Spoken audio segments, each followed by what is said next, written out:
here with my colleague Maria Minna, who's a member of Parliament, former cabinet minister from the Toronto area. That's Maria, right. You have been shepherding a bill through the House of Commons to deal with a nasty substance I can't even pronounce, but we know it is PFOS. That's right. Tell me what that is and why you've been concerned about this and what the bill says. Well, PFOS is a very nasty... It stands for? It stands for Perflurooctane Carbonate. It's sort of a strange...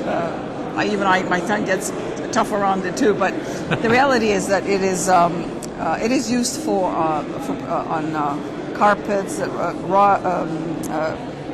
sofas, clothing materials, packaging materials, food packaging materials. It was used on all kinds of things. And in Canada, essentially, it's no longer being made, but it is coming in. It does come in through imports and all kinds of things. It's a very highly carcinogenic substance that even if we got rid of it from the environment, if we stopped putting it into our environment today, it would take 8 years for it to slightly come out or out of our bodies. For children, it's actually that much more dangerous because, of course, children's cells are growing very fast. It's a kind of substance that you don't want in your environment at all. It shouldn't be entering our environment at all. Now, both in 2004, both Health Canada and Environment Canada did a test of four different kinds of tests, and basically came up with the conclusion that it should be virtually eliminated because of its persistence. It should be added to the POPs, which are called persistent organic pollutants, which is part of the Stockholm Agreement to eliminate persistent organic pollutants from our environment, and this substance should be added to that.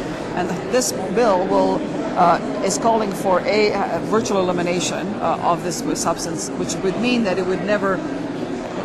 We would stop it from entering our environment, and we would also have to have some important legislation to ensure that whatever we import into this country, it is not used. And how do we compare with other countries? Have they dealt with this issue and this substance?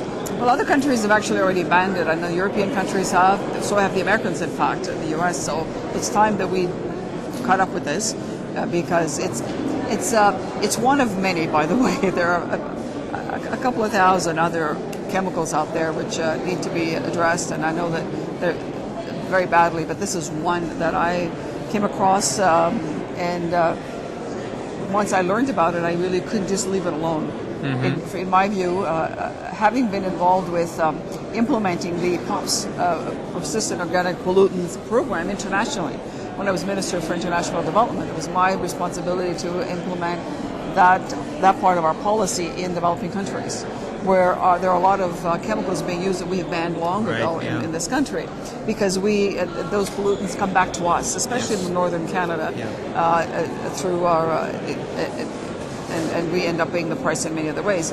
So this is one of those, and I have a great deal of understanding for that. So this is one of those that I felt very strongly needed to be eliminated. At least I could do this much, to get rid of one of these bad guys. Yeah, well, your bill, just so people kind of understand the process, how long have you been chipping away at this? I've been chipping away at it from the very beginning of our parliament, the last election. Yes. It has gone a few amendments, but friendly, they're great. So it's actually received unanimous approval at the last stage. It's now going into third reading tonight, and if it passes that, hopefully it will, then it's great, it's a go. It means that we got one bad guy off our table. And just a couple of thousand yet to go.